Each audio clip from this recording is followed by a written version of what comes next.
Hey, this is Ellis from LEH Guitars. I'd like to walk you through my NAMM booth this year. We've got a couple new models. One very exciting one is the new Tim LaFavor signature model. What makes his signature is kind of the aesthetics, but also the unique choices of tone wood. We went with, because Tim likes to be articulate, but still a little bit growly, we went with a nice maple fingerboard and neck, but an okume body, which is a pretty interesting combination, and it kind of fits his sound really well. And then we went with single coil jazz pickups by Lolar, just to keep it vintage and vibey. And it's also in 70s location. So he was looking to kind of play around with some Marcus Miller tones, and we got there. Another really cool one that I've honestly been struggling with designing a 24 fret model for a while. But in the struggle came out something I'm super proud of. The new 24 fret deep cut LEH. The reason why I call it the deep cut is because I've got a ridiculously deep neck pocket. So that sort of helps the neck feel a little bit more stable and not just like a long, it helps it feel a little bit more stable and kind of more like a 21 fret neck. I often feel like a 24 fret necks move a lot and don't do much tone transference without this kind of rock solid connection. Another cool thing that I like about this bass is the pickup locations. That was something I was also struggling with. Like you need to have enough room to get in here, but most of the familiar sounds you associate with bass comes from pickups in Fender 60s location, which would put that pickup way close to the neck. I went with 70s location in the bridge.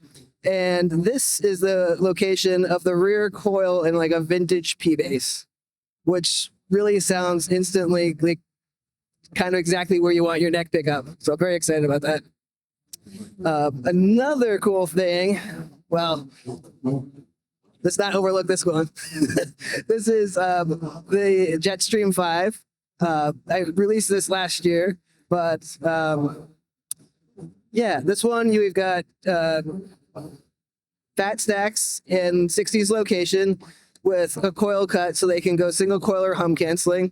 And just like all my models, we have volume, blend, tone, which bypasses the preamp, treble, mids, and bass.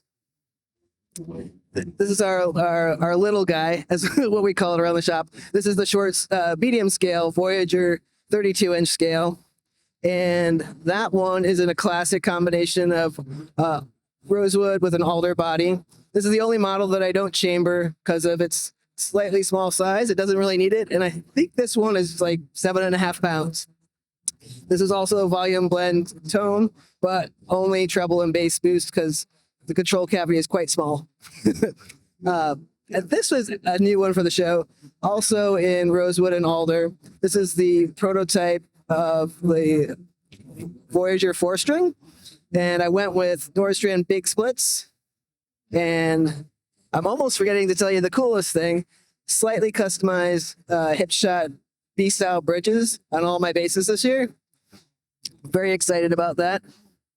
And up next is a really cool version of my Offset 5 in a satin finish with Buckeye burl top and matching headstock.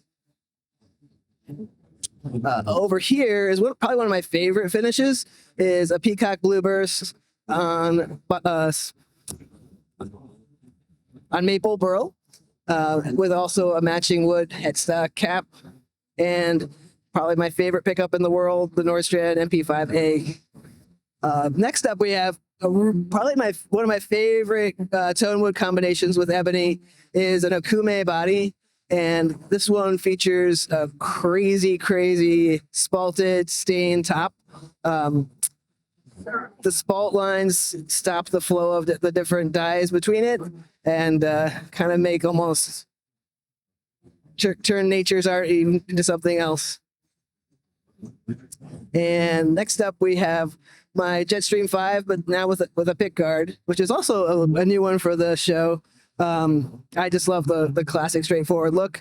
This has fat stacks in 70s jazz location. And yeah, it's very much ready for the stage. Next up is my music band bass. This is featuring the Nordstrand Big Band and different shaped pick guard than is normally on this model. 4 strings, T-Sonic blue top with accent line and a natural back and sides. And last but not least, another one of my favorite 524s. This one has a really cool I like ebony with okume for 60s location pickups, but because I'm doing the new pickup locations, I went with ebony and ash to give it a little bit more pop, but also restrained the pop a little bit because I went with El Nico 3 dual coil magnets. So yeah, thank you very much for checking out all my basses, and you can find more information at lehguitars.com and reach out, Ellis at lehguitars.com.